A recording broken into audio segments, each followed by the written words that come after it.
What is a rising China up against? A US-led Western-dominated world of anti-China groupings. G7, NATO, Quad, AUKUS, to name a few. G7, the 7 developed nations of the world. NATO, military arm of the US-led West. Five Eyes, Britain and the Anglophones, remnants of the British Empire.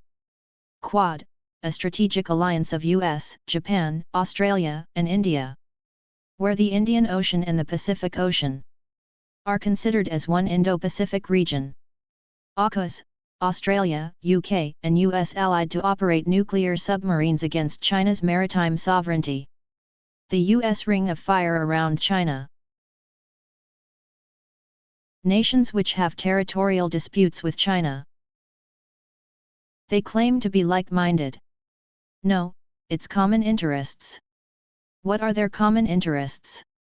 How to deal with the rise of China. Together, they warn, threaten and demonize China.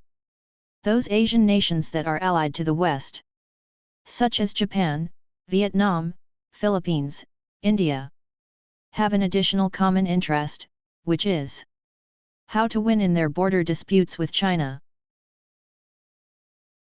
One of the aims of the G7 summit in Japan is to craft a unified position against what is called economic coercion by China.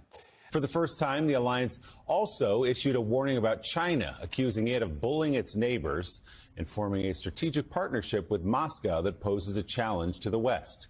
The leaders included threats presented by Beijing into a new blueprint for its strategy going forward. We are concerned by China's coercive policies. China is rapidly expanding its nuclear arsenal with more warheads and a larger number of sophisticated delivery systems. We have seen how China has taken control over parts of the South China Sea, their coercive behavior, the threat against others, and also the threat of potential use of violence against Taiwan. Also new in the strategic concept, for the first time in the alliance's 73-year history, China will be identified as a major military and strategic rival to NATO. That is new as well, and it's one reason why the Japanese Prime Minister, Fumio Kishida, is here in Spain. There's another first for you. There has never been a Japanese Prime Minister at a meeting of NATO heads of government.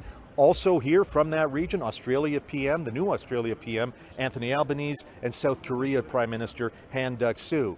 Joe Biden has already presided over a virtual summit of powers with a vested interest in the Asia-Pacific region. A free and open Indo-Pacific is essential to each of our futures. But it's China that is the real target. Biden sees the Quad as vital to countering Beijing's growing might and influence on the Asia-Pacific stage. The biggest single investment in Australia's defence capability in all of our history. From 2027, one British Astute-class boat and up to 4 American Virginia-class subs begin regular rotations out of WA. In the early 2030s, Australia will begin buying at least 3 Virginia-class boats from the US, pending congressional approval, with an option to get 2 more if needed. Then, from the 2040s, Australia wants to begin delivering new AUKUS-class submarines built in Adelaide using a British design with an American combat system. That's because of tensions in the Indo-Pacific, where the AUKUS alliance says these subs will be deployed. Experts say choke points, including the Sunda Strait and Taiwan Strait, as well as the South China Sea, are the primary zones of interest for these subs. With so many enemies near and far, China should boost up its military might as fast as its economy.